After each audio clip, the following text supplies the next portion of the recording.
Good morning, guys. I'm so glad you guys are able to come and join me for today's math lesson. As you can see, the lessons are pretty short and pretty precise, and it's just a lot to do with wording of what we're trying to say. So today we're doing Module 5, Lesson 4, and let's get started. And before we read our objectives and materials that we'll be needing for today's lesson, let's take a moment and say thank you to our friends and family who help us from day to day with everything that we need.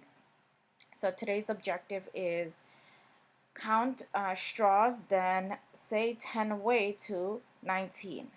Make a pile of make a pile for each 10, which simply means we are going to take a bunch of straws and we're going to group them into tens, like previous lessons, and then we are going to make tens and then some extras all the way up to 19.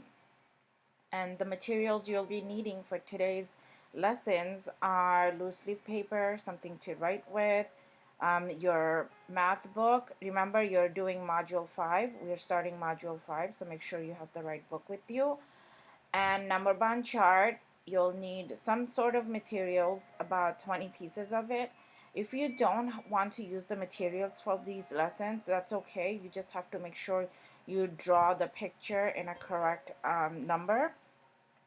So you can pause the video and gather up your materials, and we'll move right along to application problem. I'll be reading out the application problem twice, and for this application problem you can use your materials, or you can draw pictures to visually see it and see how it looks. It's totally up to you guys. So the application problem as follows. At recess, 17 students were playing. 10 students played handball while 7 students played tetherball. Draw to show 17 students as 10 students playing handball and 7 students playing tetherball. I'm going to read it again. It says, at recess, 17 students were playing. 10 students played handball while 7 students played tetherball.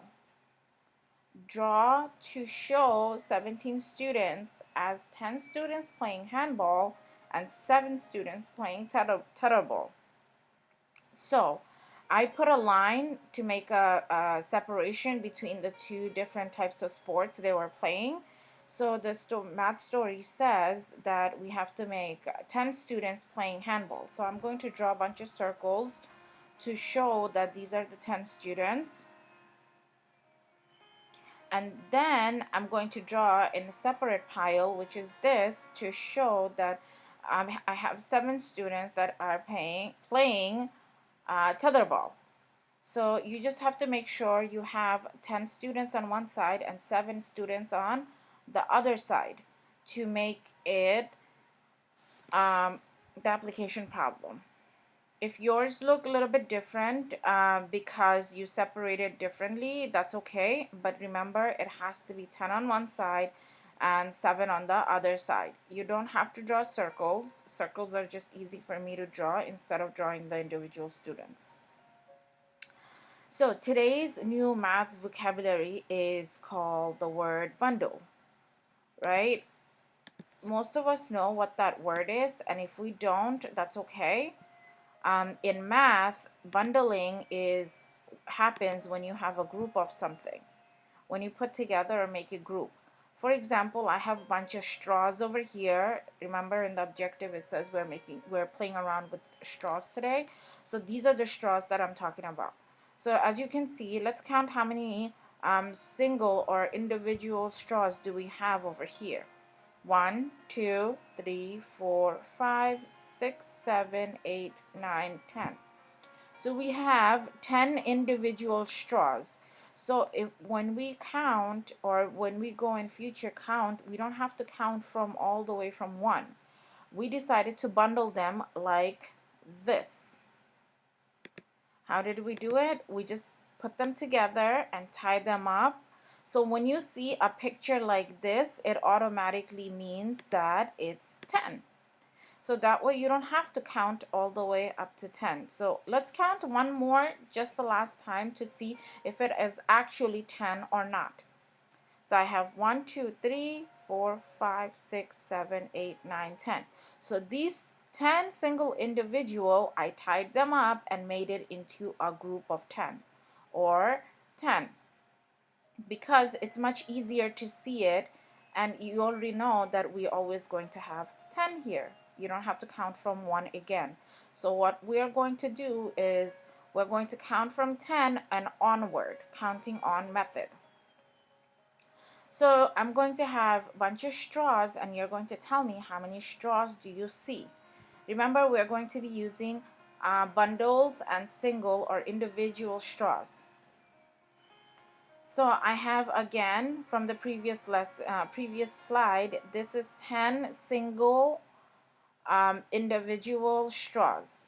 Again, this is 10 separated single individual straws, or what we know as 10 ones, because this is 1, 2, 3, 4, 5, 6, 7, 8, 9, 10.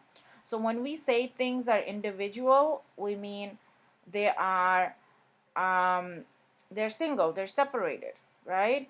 So this is 1, 2, 3, like that, individual. When we put them in a bundle, this is a group of 10. We took all of this individual separated straw and made it into a bundle of 10. How many 10 or how many groups of 10 do you see? It's only one. So we just say 1, 10, which is the same saying as one group of 10. But if somebody were to ask you how many straws are inside this group, you will say 10. And then how many groups of 10 do you have? Meaning how many of these bundles of 10 do you have? It's only one. So let's see. Now I'm going to show you a bunch of bundles and some extras, and I'm going to teach you how we say it in the math way. So you see we have a bundle of 10 and an individual single one. So the way we say that is 10, 1. The word 10 goes with a group of 10, and the number 1 goes with this single one. We do not put this into the bundle because we are only grouping when it reaches to 10. Every time we see 10 straws or 10 object, we just group that. Anything extra, we just say the number as is, like 10, 1. So the next one is 10, 2, because we have a group of 10, one bundle of 10, and then 2 individual straws. How do you think we would call this? If the first one is called 10, 1, 10, 2, now we have 3 individual straws, so this must be 10, 3. Now we have 10, 4. Do you guys see a pattern? What's happening? What is one thing that is consistent, or what is one thing that stays the same? The group of 10, right? A bundle of 10 in each and individual number, it stays the same. Only the extra one changes. So you have 10, 1, 10, 2, 10, 3, 10, 4, which means the numbers are increasing by 1 straw. Let's continue on. Now we have 10, 5, because we have a bundle of 10 and 5 individual straws. Now we have 10, 6. Then we call it, how would you think this is called? If that is 10, 6, that's right. That's called 10, 7, because we have a bundle of 10 and 7 extra. And these are called ones. When we see a single thing, are called ones. So the other lessons we've been working on, we've been saying 10 ones and 7 ones, which is same saying 10, 7. Or in the bottom one, it's 10, 8. We can also say it by saying 10 ones and 8 ones. It's just a bit wordy, but it's the same thing. So the last one is 10 9. So we added one more stick, and we have a group of 10. Remember, the 10 stays consistent, or 10 stays the same across all the numbers, and only the individual or the single ones changes. So this is 10 9.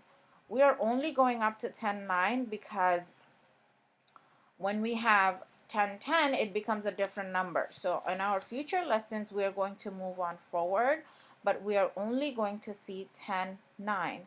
So with your materials, you guys can build it. For example, you can have 10 crayons, and you can tell mommy to tie it up with a string, and you can play around with it. Or if you don't have crayon, you can have, for example, if you have bottle caps or buttons or cotton balls, you can use like a small bowl, or you can use it on top of the piece of paper, put 10 of them, and then put the single ones separately to show that you have a group of 10, and then you have some individual ones. So let's move on to our problem set. I had to change the layout of the problem set because I wanted you guys to see the numbers, but in the book you will be looking for problem set 4. Again, this is for the students who has the math book, and this is lesson 4 problem set. Today's date is 6-4-2020, so make sure you have the correct date and you put your name. So let's read the direction. I'm going to do one with you. It says, draw 10 ones and some ones. Whisper, count as you work and say the 10 way. It said, I can make 10 3. So we have 10 and 3. We have to use the 10 frames, right, to figure out how many do we need. I have 1, 2, 3, 4, 5, 6, 7, 8, 9, 10, right? I drew the 10 from here, and I'm left with 3. Since I don't have any more space, I brought in another 10 frames. So I have to draw 3 circles to show that I have 10 and 3. Please make sure you're doing the right problem set in the right book. We're doing module 5, lesson 4. I want you guys to do the 3 by yourself because this is super easy. And these words, you can read it by yourself too. And then you can say that I can make 10 3. You can whisper it to yourself. So the next problem set are for the students who does not have the math book. Again, as you can see, there's a lot of pictures. You do not have to draw the pictures. You can draw some circles or different shapes or sticks, whichever you prefer. Or you can just look at the screen and fill it out in your book. Over here, it says, count and write how many, then say 10 way. So they already gave us the first one is 10. We have 10 stars on the top. And how many individual or how many leftover do we have? We have only 1. So the way we would say it is 10 1. And they showed an example up here too to make it easy for you. So there's an example, and I did one with you guys. So I need you guys to do the rest by yourself. Last but not least, today's shout out goes to all the teachers. It doesn't necessarily have to be the teachers in your school. It could be your ballet teacher or your dance teacher. It could be, technology teacher. It could be anything that you do inside the school, outside the school, or your home, because it could be a tutor who comes and helps you with your homework and after school or inside your school. It could be music teacher, dance teacher. It could be I've seen some students, they go to baseball, they do dance, they do karate, they do other things after school, extracurricular activities. So please take a moment when you do see them or when they call you to communicate with you, or if you can email them and say thank you to them, because they'll appreciate you for recognizing their hard work. Because as teachers, we're trying our very best to work with you in this situation that currently we're in. So definitely take a moment and say thank you. They will appreciate you and they'll thank you. With that being said, please make sure you practice social distance and wash your hands regularly, and please stay safe, and remember to do your iReady as well as submit work on time, because that is very important. And I'll see you guys next week. Bye.